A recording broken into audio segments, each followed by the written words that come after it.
Dubai पहुंचे हैं मुख्यमंत्री डॉक्टर मोहन यादव और मध्य प्रदेश को वैश्विक निवेश के मानचित्र पर स्थापित करने की दिशा में एक रणनीतिक कदम और महत्वपूर्ण विदेश दौरा भी माना जा रहा है। दुबई और स्पेन जैसे प्रमुख व्यापारिक और औद्योगिक केंद्रों में उद्योगपतियों और व्यापारिक संगठनों के साथ बैठकें निवेश के नए अवसर तलाशने का प्रयास है। दुबई मध्य पूर्व का एक प्रमुख व्यापारिक केंद्र है और स्पेन अपने डिजाइन, ऑटोमोबाइल और टिकाऊ प्रौद्योगिकी के लिए भी जाना जाता है। इन क्षेत्रों में सहयोग से मध्य प्रदेश में औद्योगिक विकास को गति मिल सकती है। मध्य प्रदेश में क्या क्या लाभ मिलेगा, सबकी नजरें इस पर टिकी हुई है, लेकिन इसी के साथ साथ माना यह भी जा रहा है कि औद्योगिक विकास, रोजगार सृजन, प्रौद्योगिकी हस्तांतरण और पर्यटन और सांस्कृतिक प्रचार के लिए ये विदेश दौरा बेहद महत्वपूर्ण है।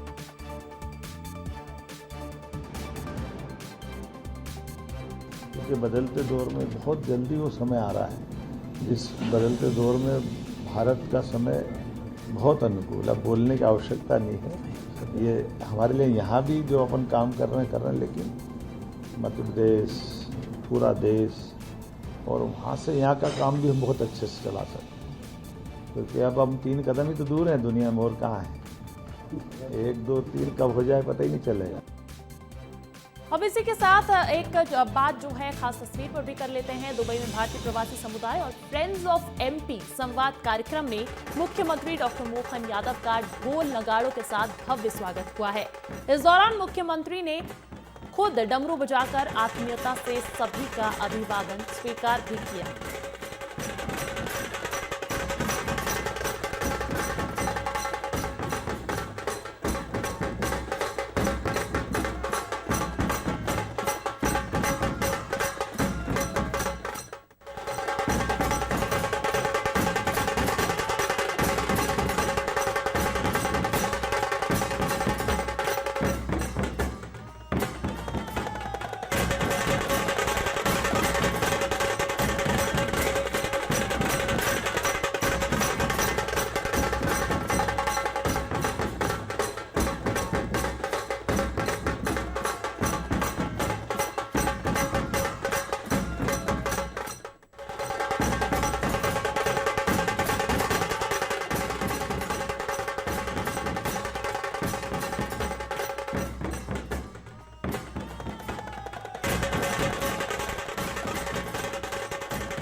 तो आप देख पा रहे होंगे एक बार फिर से विदेश में भी मुख्यमंत्री डॉक्टर मोहन यादव का अनोखा अंदाज देखने को मिला है। डमरू बजाते हुए नजर आए हैं। एक अलग ही धुन भी यहां पर सुनाई दे रही है। PS tourism and culture industry के पीएस श्रीमान राघवेंद्र सिंह जी, आयुक्त डॉक्टर सुदाम खाड़े जी, डॉक्टर इलैयाराजा जी और सारा भारतीय, खास करके ये मेरा अपना परिवार है, आप सबको नमस्कार करता हूं, आपका अभिनंदन करता हूं। ये जितेंद्र भाई कॉलेज के समय इनको चुनाव के लड़ाया, जैसा छोड़ा था वैसे के वैसे ही बने हुए हैं, बदले नहीं है। हमारे लिए सौभाग्य की बात है, दुबई में मैं मान के चलता हूं, मालवी में समझते हो तो मालवी भी, निमाड़ी हमारे यहाँ राजस्थान के भी काफी लोग हैं, गुजरात और इन सब पे असर आता है। हमारे यहाँ बई शब्द किसको कहते हैं? बई माँ को बोलते हैं और दुबई 2 माँ को बोलते हैं।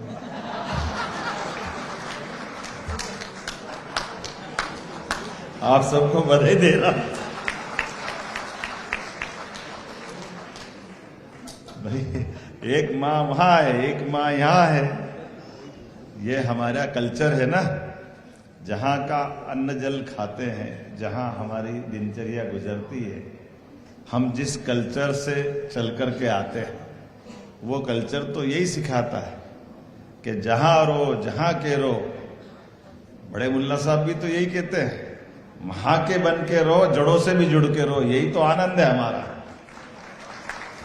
और इसी को माननीय प्रधानमंत्री के शब्दों में विरासत से विकास और क्या होता है?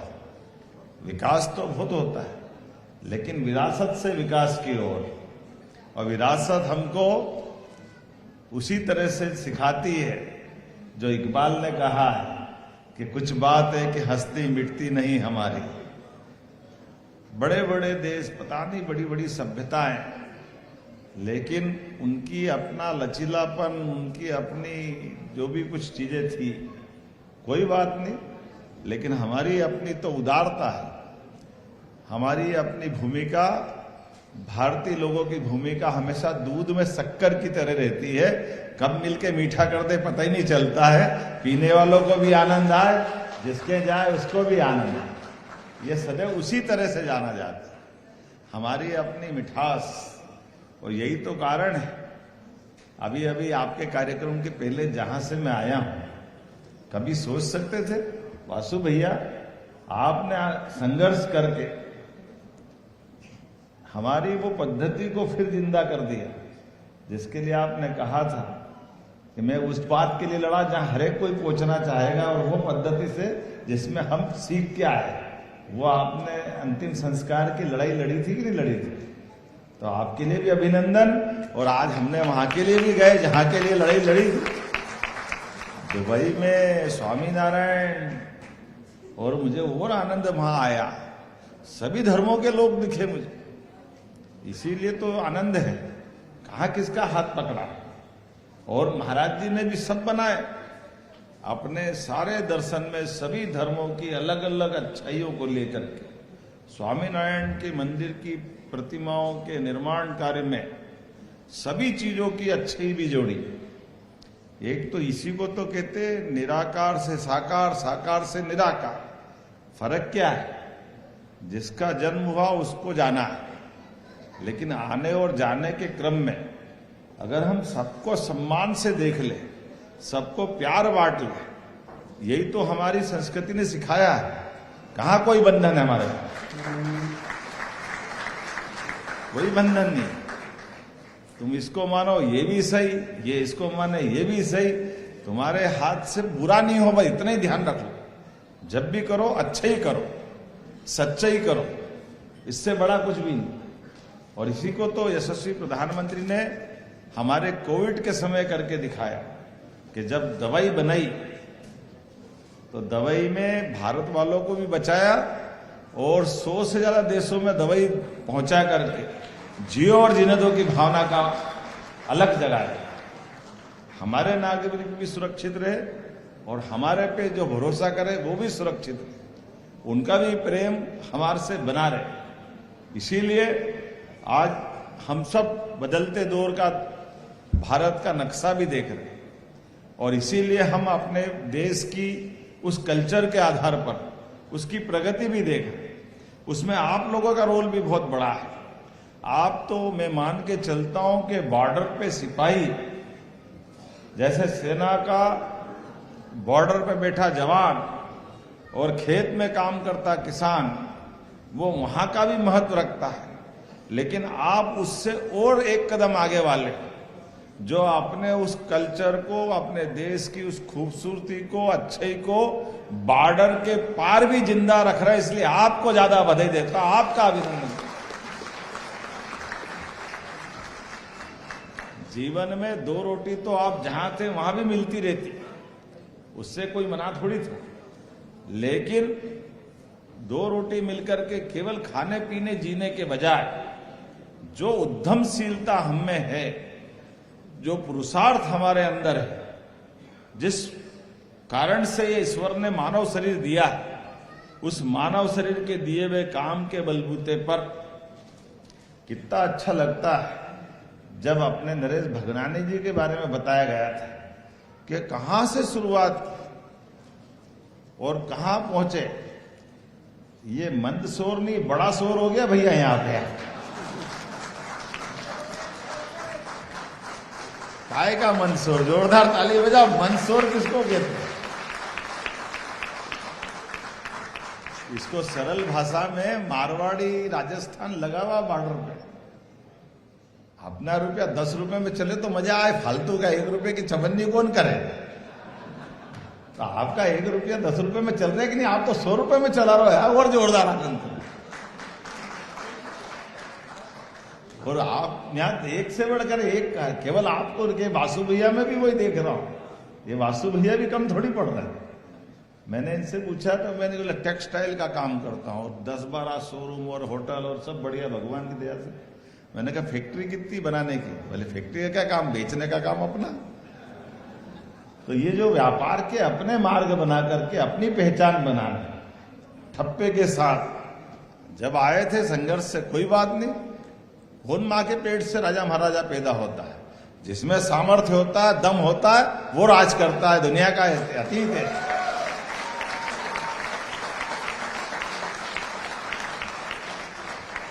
इसी को तो पुरुषार्थ कहते हैं। पुरुषार्थ क्या होता है?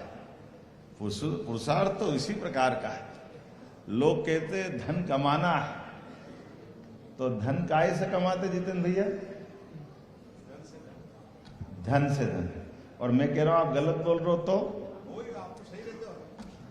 नहीं, मैं अरे धन बुद्धि से कमाया जाता। धन तो बैंक में पड़ा, बहुत पड़ा, कितना भी पड़ा। धन की क्या कमी है? धन अगर धन से होता तो फिर कई धनी लोग ब्याज पे क्यों पैसे देते? जो आदमी धन से ब्याज का भी पूरा कर दे और अपने और पुरुषार्थ से आगे बढ़ाए और फिर आने वाली व्यवस्थाओं की चेन बना दे, वो सच्चे अर्थों में पुरुषार्थ ही है। उद्यमशील तो इसको ही कहते ना। अपनी युक्ति बुद्धि से कहां से कहां। आजकल तो जमीन भी कम पड़ रही, आसमान पे लोग राज कर रहे हैं, आसमान से बिजनेस की बात सोच रहे हैं। बदलता समय, कहीं आसमान के ऊपर देख रहे हैं, कहीं पानी के अंदर जाके घुस के नीचे से देख रहे हैं। आज ही दुबई में भी देख के आए। पन्ना तो हमारे यहाँ, ये पन्ना जिला, लेकिन हीरा यहाँ बैठा था, हीरा के व्यापारी से मिलवाया, हीरा का सारा व्यापार यहाँ चल रहा है। हमने कहा ये काम बढ़िया भाई, हमारे अपने ऐसे हीरे ढूंढ ढूंढ के आज दुबई में मिल रहे हैं, पूरे देश में मिल रहे हैं। यही तो मजा है। जिस प्रकार का समय बदला है, इस बदलते समय में ये बात भी सही है कि उद्यमशील पुरुषार्थी लोगों के लिए, यद्यपि जैसे ऐसा कहते हैं कि जो समझदार आदमी रहता है वो समय को पहले पकड़ लेता है, और समय को पकड़ने में, मैं माफ करना, उद्योगपति व्यापारी से बढ़ के कोई मौसम विज्ञानी नहीं है क्या? किधर की हवा बह रही है, किधर चलना चाहिए, और हवा सब बता रही कि भारत की चल रही है। जोरदार अभिनंदन माननीय मोदी जी के लिए।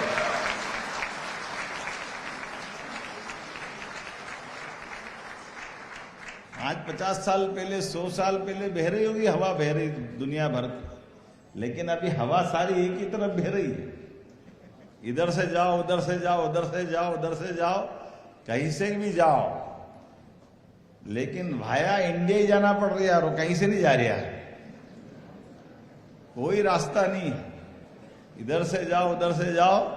और सच्चे अर्थों में निर्गुण सम्मेलन के अगर कोई नेता है तो नरेंद्र मोदी जी है। जोरदार अभिनंदन करो हमारे अपने मोदी जी का।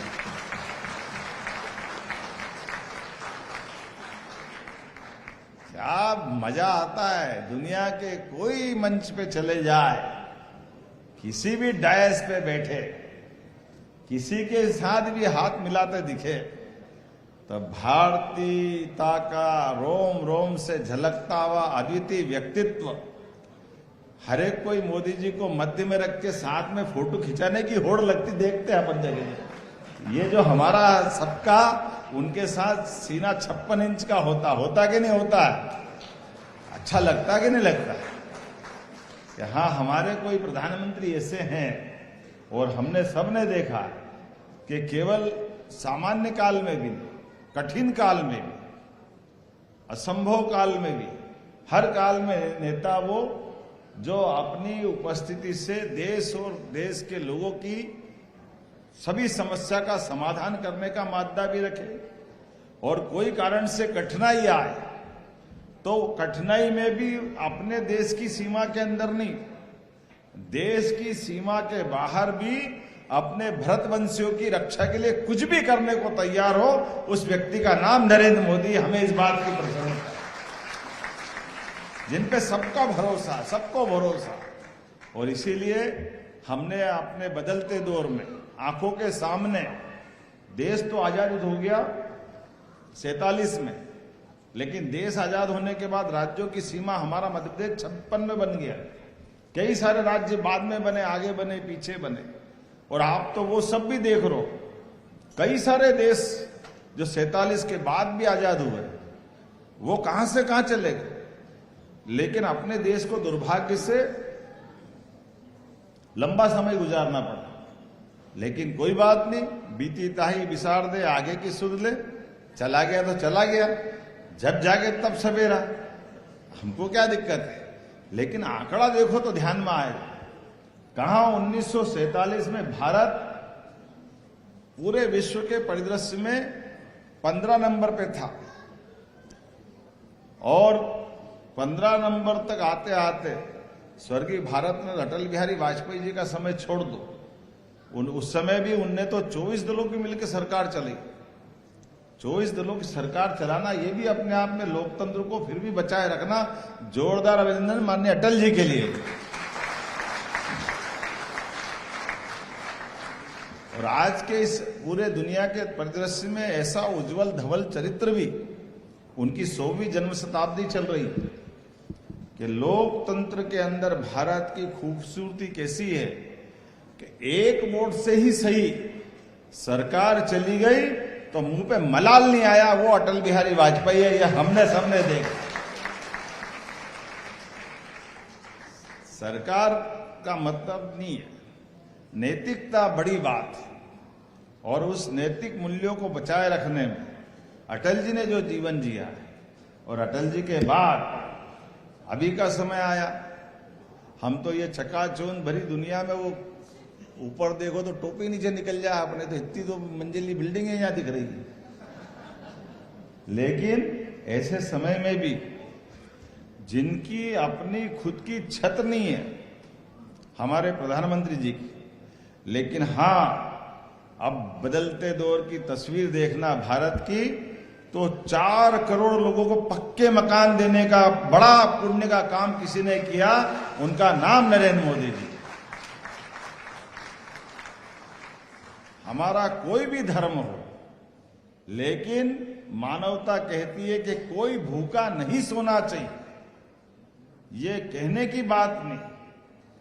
मुझे नहीं मालूम कि 80 करोड़ में कितने सारे देश अंदर आ जाएंगे, 200 देश में से 80 करोड़ की आबादी, कितने देश हो जाएंगे दूसरे छोटे मोटे मिलाओ तो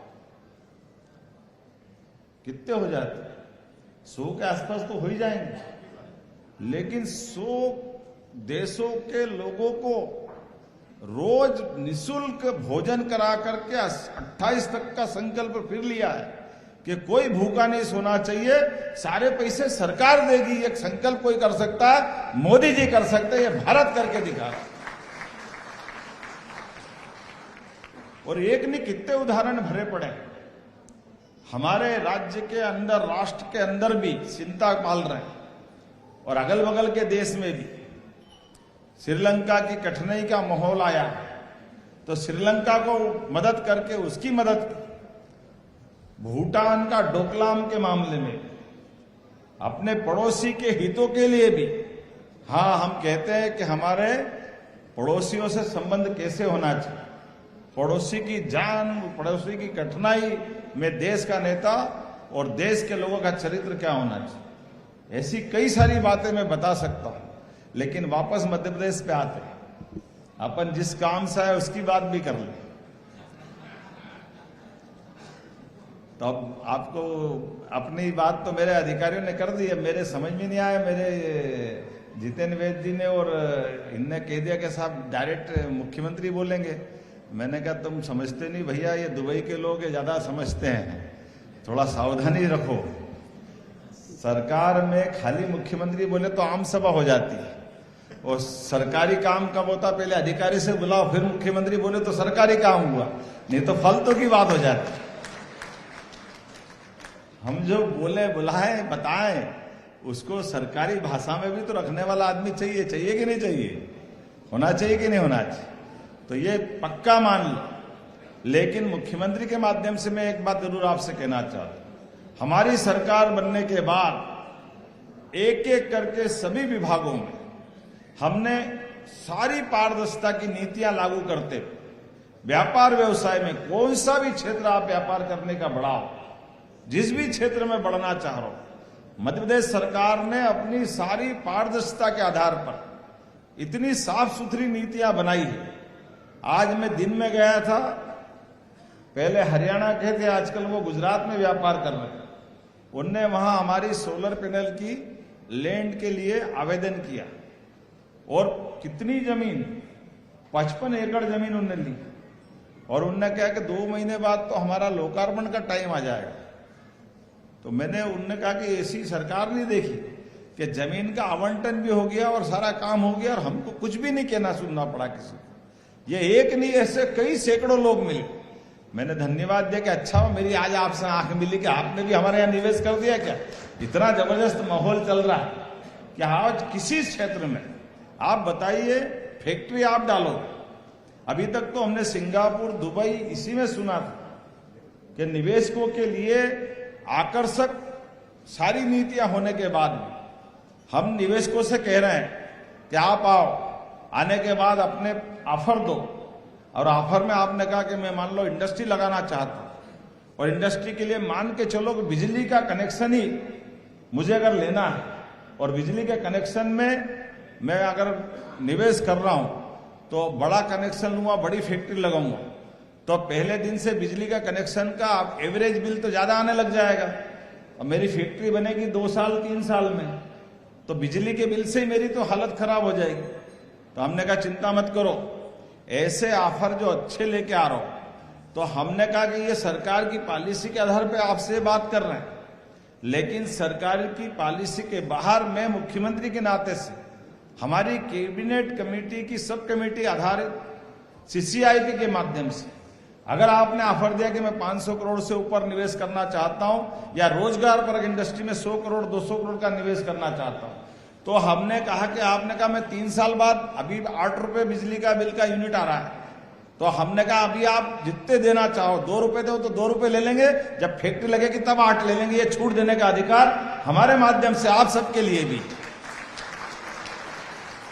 और न केवल बिजली का बिल, आप रोजगार परक इंडस्ट्री लगाना चाहते हो जिसमें भारत में अपने मध्य प्रदेश वालों को रोजगार देना चाहते हो, तो फैक्ट्री आपकी रहेगी, लेबर आपकी रहेगी। लेबर के लिए भी प्रति लेबर 5,000 रुपया महीना 10 साल तक सरकार आपके साथ देने को तैयार है हमारे कारखाने चलाने की। जमीन, मेडिकल कॉलेज अगर आप खोलना चाहते तो मेडिकल कॉलेज में हॉस्पिटल हमारा सामने रहेगा, डॉक्टर, बाकी सारे स्टाफ, और 25 एकड़ जमीन लगती है मेडिकल कॉलेज के लिए। 1 रुपए में हम जमीन देंगे और मेडिकल कॉलेज के लिए हॉस्पिटल 2 साल तक आपको, और बाद में जो प्रोसेस करना आप पूरी प्रोसेस कर लो, उसके बाद मेडिकल कॉलेज पूरा आप खड़ा करो, हमको कोई परेशानी नहीं। एक एक करके वो सारी चीजें करते जा रहे हैं जो एक उद्यमी को शुरुआत के समय में मदद की जरूरत पड़ती है। कोई सा वो क्षेत्र नहीं छोड़ रहे जिसमें इस बात की कोई तकलीफ आए, लेकिन हाँ, हमारे लोगों को मौका देने के लिए, आगे बढ़ाने के लिए हमारी जितनी योजना है वो योजना केवल कागज पे नहीं रहे, कागज के बजाय मैदान में उतरे। हर एक वो संभावना की जगह जहां लोग अपने व्यापार व्यवसाय को बढ़ाना चाहते हैं वहां आकर हम अपनी बात रख रहे हैं। इसलिए देश के अंदर भी, क्या हमारा तमिलनाडु, क्या बेंगलोर या कोई राज्य, सूरत, गुजरात, अहमदाबाद, राजस्थान का जोधपुर, सभी राज्यों में भी रोड शो करते हुए हमारी सारी नीति सबके बीच ला रहे हैं।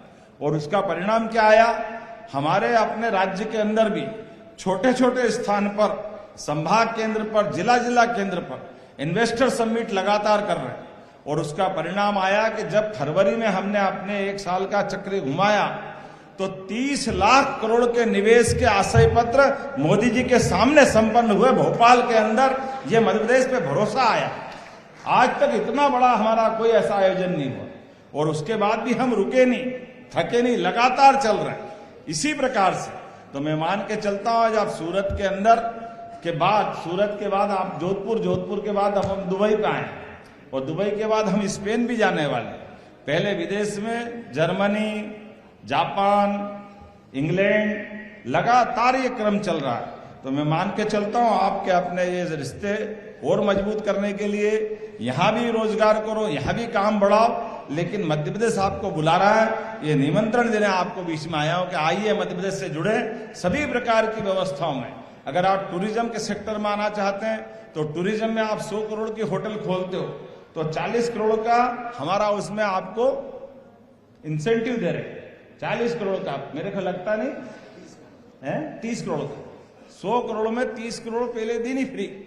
किसको कहते हैं? मामूली बात है क्या?